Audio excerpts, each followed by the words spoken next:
ऐसे ही टाइम मिलता है। आज लगभग 3.5-4 घंटे थे हम वहाँ पे, क्लास भी हुई है। और रिड्यूसिंग एजेंट में सिर्फ मैंने 2 ही डिस्कस किए हैं 2 क्लासेस में, LLH4, NaBH4, यही दोनों मेजर अमाउंट में, डिवाल-H और B2H6। और तुम में से अभी मुझे लगता नहीं किसी ने पढ़ा होगा। किसी ने पढ़ा है टॉपिक अभी घर जाके? नव्यांश पढ़ लिया तूने कि नहीं? सर आज नहीं पढ़ा, कल पढ़ूंगा, कल सुना दूंगा। लेकिन शुरू से पढ़ना, रिड्यूसिंग एजेंट जब खत्म होंगे। अभी रिड्यूसिंग एजेंट की कितनी, लगभग 3 क्लासेस हो गई लगभग शायद रिड्यूसिंग एजेंट्स की। यस। Yes sir. तो ये वो करके रखना भी। अभी हमने टोटल मैक्स जो किए हैं, यही किया हमने सिर्फ, LLH4, NaBH4 न्यूक्लियोफिलिक, और दूसरे B2H6 और डिवाल-H इलेक्ट्रोफिलिक रिड्यूसिंग एजेंट, यही किया हमने। इनको डिटेल में पढ़ लेना जरूर, बहुत इंपॉर्टेंट है, क्वेश्चन जरूर आना है इनमें से एक। इनमें से क्वेश्चन जरूर आना है। अच्छा, तुम में से अगर तुमने नहीं पढ़ा है, तुम में से कोई भी क्या बताता है कि डिवाल-H की प्रिपरेशन कैसे की है? कोई भी तुम्हें देख के नहीं बोलना, कोई भी नहीं याद किसी को भी। सर टिबाल चित्राक्ष, एच से आयुष, होती है। टिबाल से। हाँ टिबाल तो। एच नहीं है उसमें, एच थोड़ी है उसके अंदर। हाँ सॉरी, टिबाल से, ठीक है। हाँ, उसमें बीटा हाइड्रोजन का एलिमिनेशन होता है तो जाके हो जाती है। चलो छोड़ दो उसको। अब यहाँ से क्वेश्चन देखना है इधर। पहला क्वेश्चन, फर्स्ट क्वेश्चन चेक करेंगे, सेकंड क्वेश्चन, थर्ड क्वेश्चन। हाँ सही, बस सही है ध्रुव। देखो फर्स्ट क्वेश्चन है, एक कमर्शियली, नहीं ज्यादा छोटा मत कर। हाँ सही है। देखो फर्स्ट क्वेश्चन है, डायरेक्ट क्वेश्चन है, ये बहुत ही इजी क्वेश्चन आया हुआ है। एक कमर्शियली सोल्ड कंसनट्रेट HCl, ये दे रखा है तुम्हें 35% HCl। 35% HCl मतलब 35 ग्राम HCl इन 100 ग्राम सोल्यूशन। डेंसिटी दे रखी है इसकी 1.46। सोल्यूशन की डेंसिटी दे रखी है 1.46 ग्राम पर ml। मोलरिटी पूछी है, तो मोलरिटी क्या होगी, number of moles 35 divide by HCl का मान 36.5, volume of solution 100 gram solution है, डेंसिटी 1.46, मास बाय डेंसिटी हो गया वॉल्यूम इनटू 10⁻3। सॉल्व करेंगे, आंसर आ जाएगा। आंसर था 14 मोलर ना, डायरेक्ट कैलकुलेशन है इसमें, 14 आया ना। Yes sir. Next yes. Question. हाँ यस सर। नेक्स्ट क्वेश्चन है, N evacuated glass vessel veg. अभी देखो ये क्वेश्चन अगर किसी ने मेरे पास क्लास अटेंड की है ना स्टेट्स ऑफ मैटर की, क्या ये क्वेश्चन मैंने क्लास में कराया हुआ है? यस सर, ऐसा था, कराया था, हो गया था। हाँ, तो ये क्वेश्चन देखो, अब ये एडवांस में आया हुआ है और अब ये मेंस में आया हुआ है। ये एडवांस का क्वेश्चन है, मेंस में जो आया हुआ है। एंड और बहुत पुराना क्वेश्चन है, ये 90s में आया था ये एडवांस में। An evacuated glass vessel weighs 40 gram when empty, 135 gram when filled with a liquid of density इतना, एंड 40.5 ग्राम व्हेन फिल्ड। तो इसमें डायरेक्ट लगना है पीवी टू एनआरटी। क्वेश्चन पढ़ेंगे, बहुत इजी है, जिसने वो पढ़ा हो ना basics, how to measure mass of gas, how to measure volume of gas, उससे हो जाएगा आसानी से। PV to NRT, pressure, gas का जो प्रेशर है वो 0.82 एटमॉस्फेयर है। वॉल्यूम निकलेगा, देखो 135 gram and filled with liquid of density इतना। खाली का वेट था 40, भर दिया तो 135, 90 ग्राम आ गया, नहीं 90 नहीं, कितना है यहाँ पे, 3560, 95 ग्राम, 95 ग्राम आ गया लिक्विड का वेट। डेंसिटी उसकी 0.95 ग्राम पर ml। मास बाय डेंसिटी करेंगे तो वॉल्यूम आ जाएगा 100 ml आ गया सीधा, 0.95 बाय 0.95, 100 डिवाइड बाय 1000 कर देना ताकि ये लीटर में आ जाए। पीवी हो गया equal to N, mass of gas 40 gram खाली का, 40.5 ग्राम गैस के साथ, तो गैस का वेट हो गया 0.5 ग्राम। बाय मोलर मास निकालना है, आर दे रखा है शायद तुम्हें, पॉइंट, आर की वैल्यू दे रखी है 0.082, 0.082, और टेम्परेचर है 250। बहुत इजी कैलकुलेशन थी। आंसर क्या आया था इसका, D. Yes sir. Yes sir, 125। Answer D आ जाएगा, इससे मोलर मास निकाल लेना, डी आंसर है डायरेक्ट। कैलकुलेशन टफ थी क्या इसमें Chitraksh? No sir. Next question, if the radius of third Bohr orbit of hydrogen atom is R3, fourth का तो R4 R3 में रिलेशन डायरेक्ट बोल सकता है। R4 और R3 में क्या रिलेशन है सबको पता है। रेडियस जो है प्रोपोर्शनल टू या इक्वल टू लिख दो तो 0.529 N square by Z angstrom के अंदर, या 52.9 N square by Z picometre में। तो R is proportional to N square लगाना है सीधा। तो R4 बाय R3 क्या हो जाएगा, 4 का स्क्वायर बाय 3 का स्क्वायर, यानी 16/9। आंसर आ गया सीधा, R4 बाय R3 16/9 आ जाएगा। कोई दिक्कत नहीं होनी चाहिए इसमें भी, इजी क्वेश्चन है। पहले 3 बहुत इजी क्वेश्चन है, डायरेक्ट से सबसे निकलने चाहिए, और ये तो हर बार आता ही आता है। For increasing bond order the correct option is, increasing bond order में O2 प्लस 15, 15 का 2.5, O2 16, 16 का 2, O2 माइनस 17, 17 का 1.5, O2 माइनस 18, 18 का 1। यही आंसर है ये तो डायरेक्ट क्वेश्चन है, पता नहीं कितनी बार आया होगा। बहुत इजी क्वेश्चन है चारों स्टार्टिंग के। फिर नेक्स्ट क्वेश्चन है fifth. Fifth question fifth question है ये देखा है temperature coefficient d e by d t, curly e by करली टी भी कह सकते हैं इसको, पार्शियल डेरिवेटिव है। ये दे रहा है variation of EMF with temperature, variation of EMF with temperature. तो वेरिएशन ईएमएफ का टेम्परेचर के साथ दे रखा है, उसकी वैल्यू दे रखी है, ए के लिए इतनी, बी के लिए इतनी, सी के लिए सबसे कम, डी के लिए थोड़ी ज्यादा। तो where is the electromotive force with the above cells would be preferred to be used as reference electrode. ये डायरेक्ट बता रखा है, हम चाहेंगे ईएमएफ का वेरिएशन टेम्परेचर के साथ कम से कम हो, कम से कम आ रहा है सी के अंदर, तो आंसर सी है सीधा। और नहीं तो तुम E equal to E naught prove करना चाहो तो स्लोप से भी प्रूव कर सकते हो। E equal to E naught minus 0.0591 by N, उसको मत लेना। क्यों? क्योंकि हमें चाहिए टेम्परेचर का इफेक्ट, टेम्परेचर का इफेक्ट चाहिए हमें, और टेम्परेचर का इफेक्ट चाहिए, इसका मतलब 2.303 R T by N F लगाना पड़ेगा मेरे को। 2.303 R T by N F, सही ना? 2.303 R T by N F log of कोई भी ए है, मान लो ए की oxidised form, A plus plus electron, 1 by oxidised form of A B या सी, कोई भी होता है। तो तुम्हें दिख रहा है यहाँ पे ई वर्सेस टेम्परेचर का स्लोप है नेगेटिव। ग्राफ कोई पूछेगा तो ये बनेगा ई वर्सेस टी का, ई वर्सेस टी ग्राफ ये बनना है। समझ गया कि नहीं है? तो वेरिएशन ज्यादा तो यूज नहीं करेंगे, उससे भी निकालोगे तो इससे भी आंसर आ जाएगा, ई वर्सेस टी के ग्राफ से भी। और नहीं तो डायरेक्ट पता है ईएमएफ का वेरिएशन टेम्परेचर के साथ जितना कम होगा उतना अच्छा होगा वो, to be used as reference electrode. तो आंसर सी है इसका। छठा क्वेश्चन, छठा क्वेश्चन देखो, एक एक क्वेश्चन बिल्कुल ढंग से करना, जैसे मैं तुम्हें रिपीट करवा रहा हूँ ऐसे तुम्हें खुद भी रिपीट करना पड़ेगा। हर एक चीज क्लियर हो जाएगी, हर एक चैप्टर की, सारे चैप्टर आए हुए इनके अंदर। Choose the correct stability order of group 13 elements. ये तो इनर्ट पेयर इफेक्ट के ऊपर है, तुम्हें पता ही है। ऊपर से नीचे जाते हैं boron, aluminium, gallium, indium, thallium, P block के अंदर। तो ऊपर प्लस हायर स्टेट की स्टेबिलिटी ज्यादा, नीचे आने पर लोअर स्टेट की स्टेबिलिटी ज्यादा, नीचे आने पर थैलियम की +1 हाईली स्टेबल। तो ये तुम इसके अकॉर्डिंग कर लोगे आसानी से, due to inert pair effect S orbitals they do not take part in bond formation, सही ना? एंट्री ऑफ डी और एफ की वजह से। तो ये आंसर कौन सा आ रहा है? थैलियम की +1 सबसे ज्यादा स्टेबल, थैलियम की +1 यहाँ पे आ रही है स्टेबल, और बस यही आ रही है, तो आंसर ये आ जाएगा। आंसर क्या आ जाएगा यहाँ पे? ए, ए ऑप्शन। आंसर आ जाएगा, सही है। Next question, seventh question. Given below again are two statement. Statement first, according to Ellingham diagram any metal oxide with higher delta G naught is more stable. अब जिसने extraction chapter पढ़ा हुआ है उसके लिए इंपॉर्टेंट है। और अब तो तुम्हें पता ना कि नीट वगैरह में ये चैप्टर इंक्लूड हो गए हैं, शायद नीट वगैरह में चैप्टर इंक्लूड हो गए हैं वाले, एक्सट्रैक्शन, सरफेस केमिस्ट्री सब इंक्लूड हो गया है। देखेंगे दो statement, according to Ellingham diagram any metal oxide with higher delta G naught is more stable than the one with lower delta G naught। तो देखो इसका तो तुमने ग्राफ पढ़ा हुआ ये वाला, डेल्टा जी वर्सेस टेम्परेचर का, डेल्टा जी वर्सेस टेम्परेचर का ग्राफ पढ़ा है, तो तुम्हें पता होगा यहाँ पे जैसे C plus O2 give CO2 है, या फिर C plus half O2 give CO है।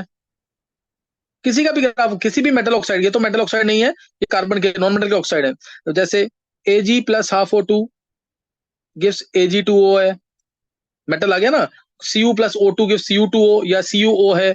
Mg plus half O2 gives MgO है। ये मेटल ऑक्साइड है सब, ये सब क्या है? मेटल ऑक्साइड, ये सब मेटल ऑक्साइड है। तो इनका ग्राफ अगर तुम पढ़ोगे डेल्टा जी, ये नीचे नीचे होता है माइनस, जैसे 2000 से स्टार्ट किया, -2000, ऊपर आके जीरो आता है, ऊपर आके जीरो आता है, -1800, -1600, माइनस ऐसा करके जीरो भी आया ऊपर। तो अब डेल्टा जी होता है delta H minus T delta S. Delta G versus temperature का कर्व बना रहे हैं, डेल्टा जी वर्सेस टेम्परेचर, सही ना? डेल्टा जी वर्सेस टेम्परेचर का कर्व बना रहे हैं। तो इसमें जो कर्व आएगा, जो कर्व आएगा कैसे आएगा? डेल्टा एच तो कांस्टेंट मानेंगे सबके लिए, टेम्परेचर बढ़ेगा, टेम्परेचर बढ़ेगा तो डेल्टा जी की वैल्यू नीचे जाएगी, यानी कर्व नेगेटिव होगा ना, ये टेम्परेचर बढ़ेगा तो टर्म नेगेटिव होती जाएगी, तो कर्व नीचे की तरफ जाएगा।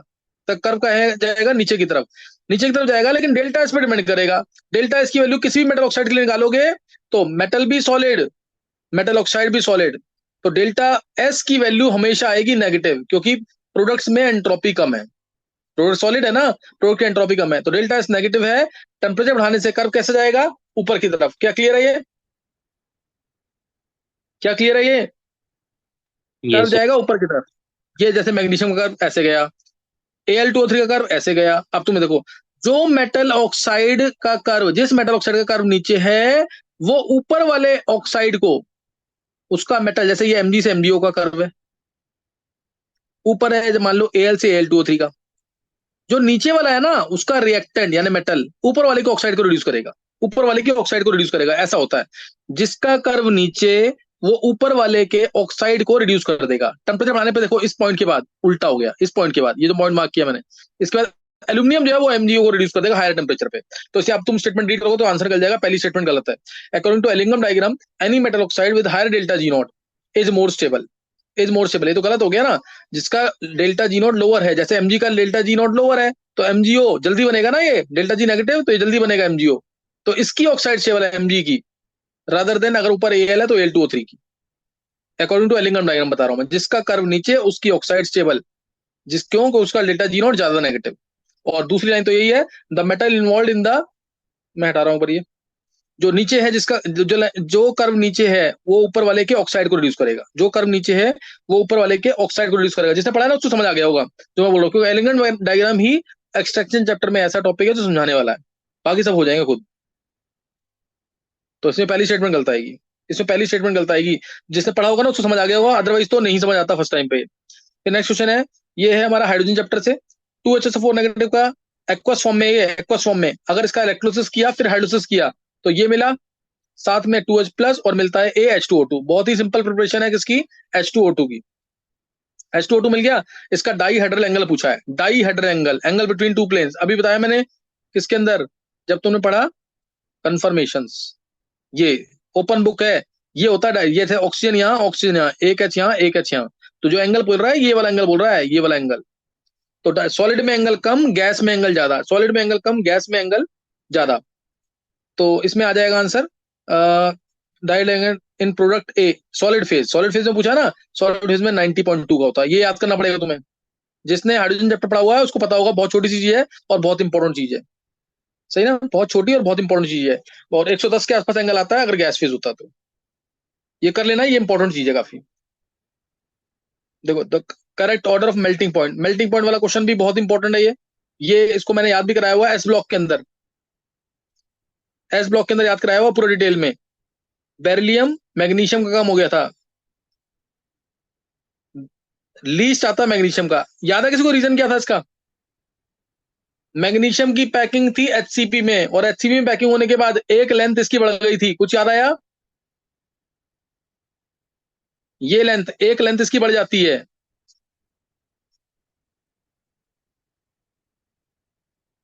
नहीं ध्यान आ रहा है, एक लेंथ बढ़ जाती है इसकी, ये वाली लेंथ, ये लेंथ बढ़ गई, लेंथ बढ़ गई, वॉल्यूम बढ़ गया, वॉल्यूम बढ़ गया, तो इसलिए मेल्टिंग पॉइंट इसका, वॉल्यूम बढ़ जाता है इसका, और लेंथ बढ़ जाती है तो मेटेलिक बॉन्ड वीक हो जाएगा, तो मेल्टिंग पॉइंट इसका कम हो जाता है बेरिलियम मैग्नीशियम के केस में। और इसका रीजन बताया था मैंने, एंट्री किसकी, जहां से सेकंड से थर्ड शेल में किसकी एंट्री होती है पूरा डिटेल दे रखा है। मैग्नीशियम केस ध्यान रखना जरूर, मैग्नीशियम का केस, इसका मेल्टिंग पॉइंट सबसे कम हो जाता है। शॉर्टकट बोला था, याद कर लेना, क्योंकि क्वेश्चन काफी बार आया हुआ है, वो बेकार सर बॉल मांगे ऐसे करके। तो ये कर लेना जरूर, मैग्नीशियम का लीस्ट आता है इसमें, ये क्लास में याद कराया हुआ है जब मैंने इस ब्लॉक पढ़ाया है। तो इसको कर लेना जरूर, क्वेश्चन को, इंपॉर्टेंट क्वेश्चन है। एनसीईआरटी में पूरा टेबल दे रखा है ढंग से। मतलब मैग्नीशियम का वॉल्यूम पॉइंट तुम चेक करोगे ना, मेरे को ध्यान नहीं है एग्जैक्टली, 924 के आसपास का था, बाकी सबका 1000 से ऊपर था।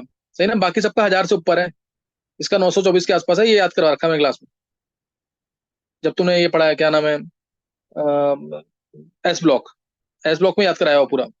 बाकी सबका 1000 से ऊपर होता है, और बेरिलियम का तो सबसे ज्यादा ही है, इसका तो 1500 कुछ आसपास था, 1500 के आसपास।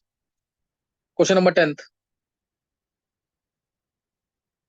द करेक्ट ऑर्डर ऑफ, ये तो रटा होना चाहिए, अभी मैंने कराया था उसमें केमिकल बॉन्डिंग में, याद है ना, H2O, H2S, H2SC, H2T, H2PO, ये था। तो सबसे ज्यादा होना चाहिए H2PO का, लेकिन क्योंकि इसमें वेंडल फोर्सेस स्ट्रॉन्ग है, नीचे आने पर साइज बड़ा, सरफेस एरिया बड़ा, वेंडल फोर्सेस बढ़ गए, सबसे ज्यादा होना चाहिए H2PO का, लेकिन आता किसका है, H2O का। बॉइलिंग पॉइंट भी, मेल्टिंग पॉइंट भी। रीजन क्योंकि H2O में हाइड्रोजन बॉन्डिंग है, क्योंकि H2O में हाइड्रोजन बॉन्डिंग है, याद है कि नहीं ये, H2O में हाइड्रोजन बॉन्डिंग है, इसलिए यस सर। इसका मेल्टिंग पॉइंट सबसे ज्यादा, मेल्टिंग पॉइंट सबसे ज्यादा वही 273 केल्विन होगा H2O का मेल्टिंग पॉइंट 273, और बाकी सबके तो कितने होंगे, 200 के आसपास होंगे, सही ना, 200 के आसपास। तो ये पता होना चाहिए, ऊपर हाइड्रोजन बॉन्डिंग, नीचे आने पे वैन डेर फोर्स स्ट्रॉन्ग, पहले H2O का, फिर H2PO का, फिर H2TE का, फिर H2SE का, फिर H2S का लीस्ट। और H2S इसीलिए क्या होता है, वोलेटाइल, सबसे ज्यादा वोलेटाइल है, ये पूछते हैं इसके अंदर क्वेश्चन, नहीं आता है सबसे ज्यादा वोलेटाइल कौन सा है। 11वां क्वेश्चन थोड़ा अच्छा है, ये मतलब बहुत कम लोगों का सही होगा, जिसने पी ब्लॉक ढंग से पढ़ा है उसका सही होगा। जैसे एनसीईआरटी की एक एक लाइन, एक एक टेबल देखा हुआ है, उसका सही होगा, तब होगा सही। बोला कि A प्लस अल्कली में मिल रहा है बी, बी है मेजर प्रोडक्ट, और बी ऑक्सो एसिड है फॉस्फोरस का, जिसके अंदर कोई पीएच बॉन्ड नहीं है। तो दोनों रिएक्शन होती है व्हाइट फॉस्फोरस प्लस अल्कली, इसमें मिलता है H3PO2, लेकिन इसमें तो पीएच बॉन्ड है, इसमें तो H3PO2 में तो पीएच बॉन्ड है, दो पीएच बॉन्ड होते हैं, पता है सबको। रेड फॉस्फोरस में अल्कली डालते हैं तो मिलता है H4P2O6, H4P2O6, और इसके अंदर कोई पीएच बॉन्ड नहीं है। डबल बॉन्ड हो, OH OH diphosphoric acid, कोई पीएच बॉन्ड नहीं है, ये आंसर आ जाएगा, इसलिए ये आंसर होगा इसका। ये याद करना पड़ेगा तुम्हें, सही ना, ये याद करना पड़ेगा। क्लियर है कि नहीं, है रेड फॉस्फोरस प्लस अल्कली, ये तुम्हें याद करना पड़ेगा। Next P2O3 plus H2O, H3PO3 मिलता है, H3PO3 प्लस H2O, ये तो फिर O चांस दे देगा, बेसिक करेक्टर प्रूव हो जाएगा इसका थोड़ा। नेक्स्ट अब है 12th क्वेश्चन। नेक्स्ट देखो 12th क्वेश्चन, एक मिनट इसको हटा दे पहले।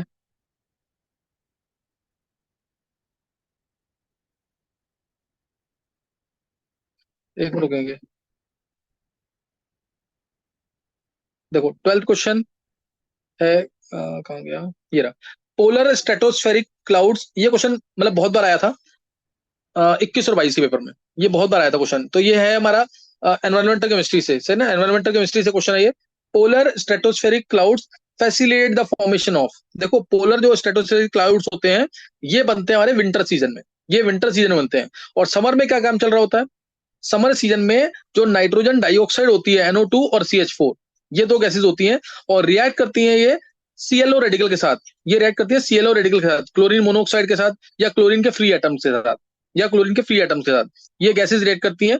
तो इधर बात कर रहे हैं हम ज्यादातर, अगर तुम देखोगे तो इसमें NO2 है, मान लो NO2, ये रिएक्ट कर गई ClO रेडिकल के साथ, तो बनता है ये, और भी रिएक्शन होती है, मैं मेजर रिएक्शन बता रहा हूँ जिससे आंसर निकलेगा हमारा, NO2 प्लस ClO रेडिकल या Cl रेडिकल।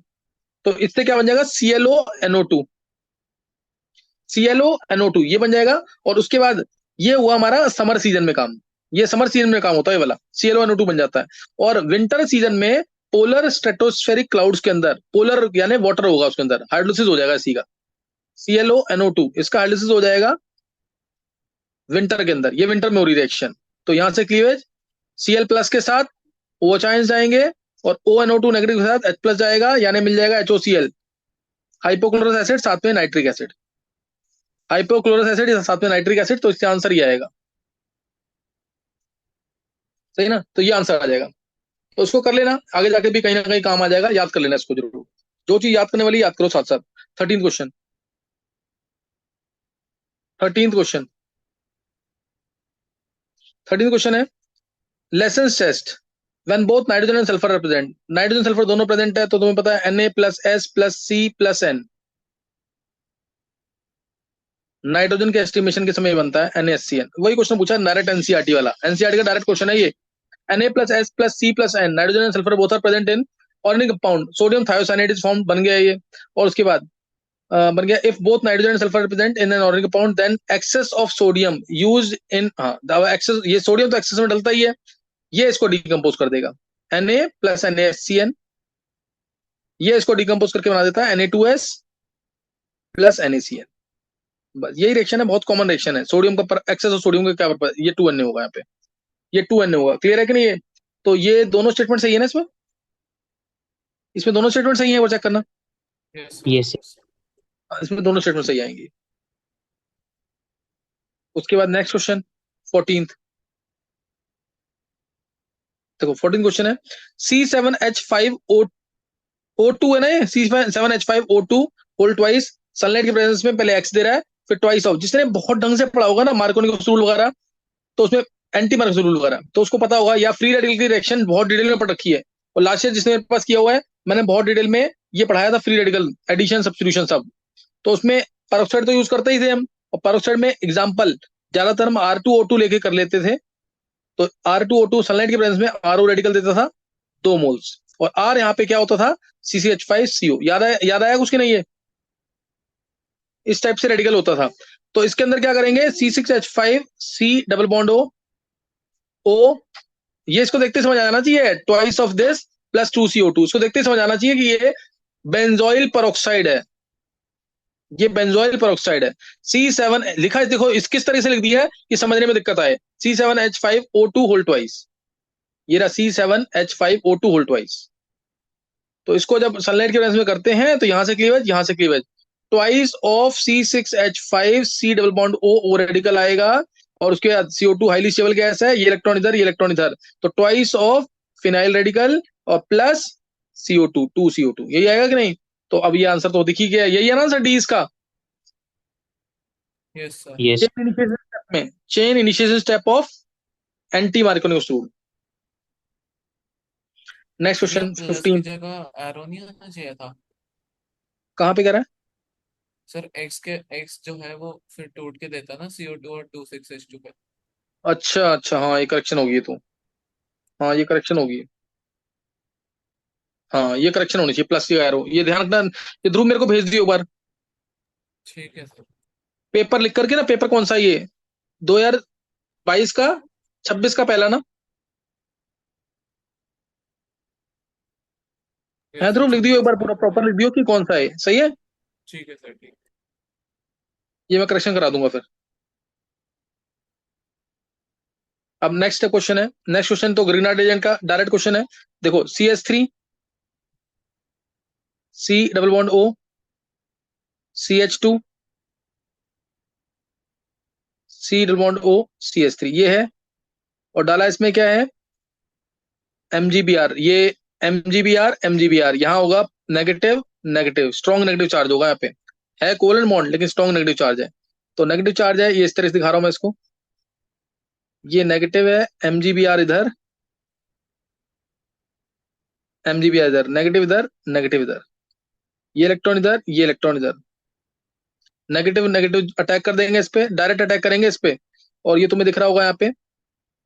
और उसके बाद H2O डाला ही हुआ है तो OH बन जाएगा। तो CH2, ये C का OH, ये OH, यहीं CH3, यहाँ पे CH3, और साथ में ये जुड़ गया नेगेटिव से। क्या समझ आया? समझ आया कि नहीं? ये आंसर यस देखना आ रहा सर। है क्या इसमें? ये ए ही आ रहा है ना आंसर इसका? यस सर, ये बात। यस। ये आ जाएगा। हाँ तो ये जिसने देखा होगा ढंग से, पूरा ढंग से मन में सोचा होगा, तो ऑरली निकाल लिया होगा क्वेश्चन को। और ये तो अभी पढ़ा था हमने, इसका तो सोचना नहीं है ज्यादा। हालांकि बहुत ज्यादा परसेंटेज इन्वॉल्व नहीं मिलती इसमें, याद है ना? 60% के आसपास ही इन्वॉल्व मिलता है इसके अंदर, नहीं याद? साठ याद परसेंट है के सर। आसपास ही इन्वॉल्व मिलता है इसमें, क्योंकि इसमें सील बॉन्ड तीन है, तीनों हाईली स्टेबल। हाँ बस इनॉल इसलिए स्टेबल हो गया कि ये एरोमेटिक है। इनॉल तो सबके बना ही लोगे तुम, पहले का इनॉल जैसे बनेगा तो ये बन जाएगा OH OH, ये बन जाएगा इस टाइप से। दूसरे का भी बना लोगे, तीसरे का भी बना लोगे ना इनॉल तो इनके। दूसरे का ये बन गया OH OH। ये क्लियर है कि नहीं? क्लियर है सर। हाँ, तो ये तुम्हें इसमें बताने की जरूरत है, ऐसे ही चौथे का बना लेना। 16 क्वेश्चन हो गया, सी आंसर होगा इसका। नेक्स्ट 17 से ध्रुव करे। हाँ 17 question, among the following structures which will which will show the most stable in amine formation। ये क्वेश्चन क्या मैंने लास्ट टाइम भी डिस्कस किया ना, इस टाइप का question, enamine formation where amine same ही CH3। था। अच्छा कुछ नहीं था, सेम नहीं था, लेकिन इन अमीन उसमें था ना पेपर में। यस सर, था। क्वेश्चन था इन अमीन कौन सा बनाएगा, है ना? वही था जिसमें आंसर दो टर्शिप लगे थे, याद आ गया कि नहीं? Yes sir, yes. वो नहीं बना रहा था क्योंकि उसमें अल्फा हाइड्रोजन नहीं था, याद आ गया ना? इन अमीन कौन बनाएगा? अब यस तो सर। इसमें तो कुछ करना ही नहीं है, इन अमीन यहाँ पे बना पड़ा है, इन अमीन बना पड़ा है। और तुम्हें बताना है कि most stable enamine formation किसका हुआ है, most stable enamine formation. तो इसमें तो बस तुम वो निकालो, मुझे लग रहा है इसके अंदर ये निकाला किसी ने आंसर इसका। सीरिक क्राउडिंग देखनी है बस इसमें, मैंने तुम्हें बताया था last time, Seric crowding check करना जरूर। देखो पहला वाला केस जो है OMe हैवी, यहाँ पे N वाला पार्ट हैवी, तो ये है ई फॉर्म, ई फॉर्म ही होना चाहिए आंसर इस वाले में। OMe हैवी इधर भी एन हैवी जेड फॉर्म, ये नहीं होगा, क्रॉस कर दो। दूसरे वाले में इसका आंसर निकाला किसने क्या वैसे? इसमें डबल बॉन्ड के राउंड में O M E heavy, N heavy, N इस साइड, तो ये ई फॉर्म है, ये भी अच्छा दो ई आ रहे हैं। इस वाले में ओ एम ई हैवी, ये जेड फॉर्म है, तो जेड वाला थोड़ा ही दो ऐसी डायरेक्ट ही। जेड वाला तो डबल बॉन्ड सेम जगह ही है, कुछ सोचना नहीं है इसमें। यानी ये वाला डी, डी नहीं हो उसका आंसर, और बी नहीं हो उसका आंसर, दो आंसर तो नहीं हो सकते। अब ए और सी में से एक आंसर है। ए और सी में ये बल्कि ग्रुप लगा हुआ है, बल्कि ग्रुप के सामने एच आ रहा है यहाँ पे, और यहाँ पे सी ओ एच है। अब एम ई डबल बॉन्ड इसमें यहाँ पे, लेकिन डबल बॉन्ड यहाँ पे, दोनों सेम है। इसका answer most probable answer A निकल रहा है। आंसर कैसे, वो चेक करना, एच से रिपल्शन कम होगी। फिर सी पार्ट दे रखा। सीधे रखा है, मुझे लग रहा है इसका ये आंसर होना चाहिए। चलो इसको एक बार चेक करना। इसको चेक कर, तरीका बता दिया मैंने कैसे करना है, तरीका समझ आया कैसे किया है? ध्रुव तूने, तेरा सही है गलत है ध्रुव? मैं छोड़ा है ये। छोड़ा है, और किसी का सही हुआ है ये रीजन के साथ?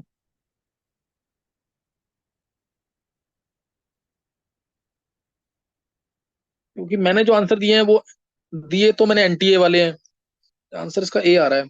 चलो हो सकता है कि एनटीए वाले, देखो एनटीए के भी आंसर गलत हो सकते हैं। मैं 99% श्योर हूँ कि आंसर यही आएगा, ए इसका। समझ गए कि नहीं है? आंसर ए आना चाहिए इसका। तो एक बार इसको थोड़ा सा ये डाउट में रहने देना इसको। ये सीधे रखा आंसर का, चेक करना एक बार जरा।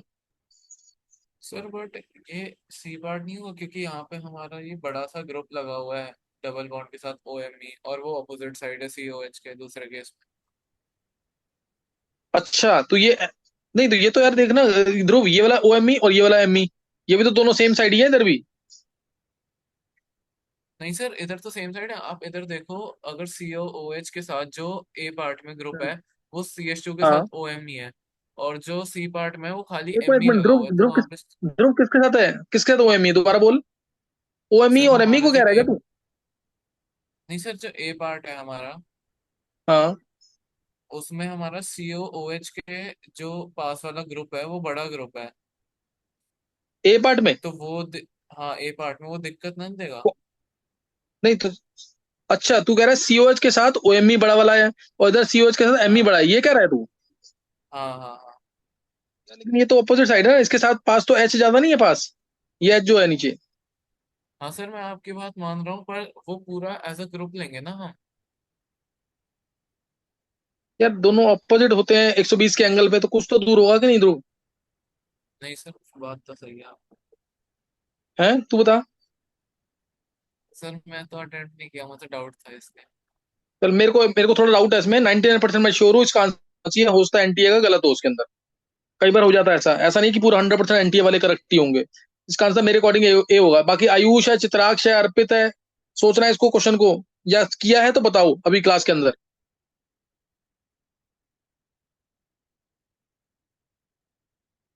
नहीं चलो इसको, इसको बात करना है, 99% यही आंसर मार्क करना है, ए। नेक्स्ट क्वेश्चन है, which of the following are correct regarding polymer? कौन सा करेक्ट है इसमें से? तो ये तो कोपॉलीमर ब्यूना एस करेक्ट है बिल्कुल। ब्यूना एस ब्यूटाडाइन और स्टाइरिन से मिलकर बनता है, दोनों जुड़ जाते हैं। दो अलग अलग पॉली मोनोमर हैं, और दोनों जुड़ रहे हैं तो कोपॉलीमर। कंडेंसेशन पॉलीमर, जिसमें छोटे मॉलिक्यूल बाहर निकले। नायलॉन 6 बनने में हेक्सामिथाइलिन डाइमीन आता है और एडिपिक एसिड आता है, पानी बाहर निकलता है, इसलिए ये भी करेक्ट है। फाइबर, नायलॉन 6 फाइबर होता ही है, सही ना, रोप्स वगैरह बनाने में काम आता है, और फैब्रिक वगैरह में भी यूज होता है, तो ये भी सही है। और थर्मोसेटिंग पॉलीमर टेरेलिन, ये गलत है, ये थर्मोप्लास्टिक होता है। थर्मोप्लास्टिक, थर्मोसेटिंग वो होते हैं जिसको हम दोबारा रीमेल्ट करके रीयूज नहीं कर सकते, लेकिन थर्मोप्लास्टिक को रीमेल्ट करके रीयूज कर सकते हैं। और उसके बाद होमो, ये गलत है, सही नहीं, ये गलत है। होमोपॉलीमर ब्यूनाइन, ये तो गलत ही होगा यहाँ पे। ब्यूनाइन ब्यूटाडाइन है और स्टाइरीन है, दो अलग अलग मोनोमर है, तो ये कोपॉलीमर होगा। तो इसका आंसर ए बी सी का करेक्ट। जैसे पॉलीमर पड़ा हुआ डायरेक्ट देख के मार्क कर लिया होगा, बहुत ईजी है। फिर a chemical which stimulates the secretion of pepsin. Pepsin, stomach में पेप्सिन का सीक्रेशन कौन करता है? हिस्टामिन करते हैं, सही ना, histamine. Histamine secrets the secret this pepsin in the stomach, तो ये हिस्टामिन डायरेक्ट याद करना है, ये केमिकल होता है हिस्टामिन, जो पेप्सिन को सीक्रेट करेगा स्टमक के अंदर, सही ना। तो और बाकी सिमेटिडीन तो हमारा एंटासिड होता है, जेंटेक भी एंटासिड होता है, ये दोनों एंटासिड्स हैं। फिर next 20th question, 20th question, 20th question बहुत ही important, brown ring test, P block का बहुत इंपॉर्टेंट क्वेश्चन। तो नाइट्रेट आयन टेस्ट, वही नाइट्रेट आयन टेस्ट, नाइट्रेट जो होता है इसको डिटेक्ट करते हैं ब्राउन रिंग टेस्ट के नाम से। नाइट्रेट आयन ऑक्सीडाइजिंग एजेंट डालते हैं इसमें, Fe2+ रिड्यूसिंग एजेंट। मीडियम होता है concentrated H2SO4 acidic. Acidic medium तो मिलता है यहाँ पे NO गैस प्लस साथ में Fe3+। Fe2+ थोड़ा सा बच जाता है, Fe2+ थोड़ा सा बच जाता है, ये रिएक्ट करता है NO के साथ। Fe2+ बच गया, Fe2+ यानी FeSO4 होता है ये।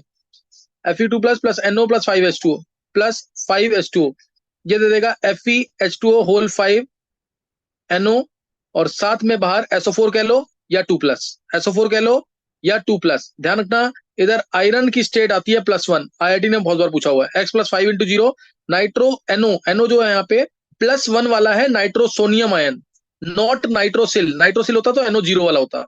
तो X + 1 इज इक्वल टू +2 कह लो, तो स्टेट आएगी +1, स्टेट आएगी +1। ये है ब्राउन रिंग, यही ब्राउन रिंग है फॉर्मूला इसका ये। इसके ऊपर इसके पास कितने अनपेड इलेक्ट्रॉन है, इसकी क्या शेप है, ये सब डिस्कस करेंगे कोऑर्डिनेशन कंपाउंड्स के अंदर। लेकिन अभी तुम्हें पता होना चाहिए यहाँ पे 3 अनपेड इलेक्ट्रॉन्स होते हैं, आयरन की स्टेट +1 होती है। तो यहाँ पे आंसर अब देख लो जो इसके बारे में पूछा हुआ है। A dark brown ring is formed at the junction of 2 solutions, बिल्कुल सही है। A ring is formed due to nitro ferrous sulphate complex. देखो फेरस सल्फेट कम्प्लेक्स कोई दिक्कत नहीं है, लेकिन नाइट्रो जो लिख दिया ना ये गलत है, नाइट्रो नहीं होना चाहिए, नाइट्रोसोनियम है ये, नाइट्रोसोनियम या नाइट्रोसिलियम, सही ना, नाइट्रोसोनियम या नाइट्रोसिलियम। नाइट्रो तो NO2 होता है, ये इसलिए गलत होना चाहिए वाला। फिर भी मैं आगे देख लेता हूँ एक बार। The brown ring is FeH2 whole 5 NOSO4, बिल्कुल सही है ये भी। Heating the nitrate salt with concentrated SO4 light brown fumes are involve. Nitrate salt है कोई भी, अगर मैं इसको कंसंट्रेटेड SO4 से हीट करूंगा तो NO2 गैस मिलती है जो कि ब्राउन कलर की होती है, ये भी सही है। तो आंसर होना चाहिए बी, इनकरेक्ट पूछा हुआ है, आंसर बी आएगा इसका। क्लियर हो गया कि नहीं ये क्लियर हो गया है? चलो एक बार ना रिजॉइन कर लेंगे, 20 क्वेश्चन में डिस्कस कर दिए, 10 क्वेश्चन रह गए इंटीजर टाइप वाले। एक बार रिजॉइन कर लेंगे, प्रैक्टिस जरूर करो ढंग से, नहीं तो बेनिफिट नहीं मिलेगा बिल्कुल भी।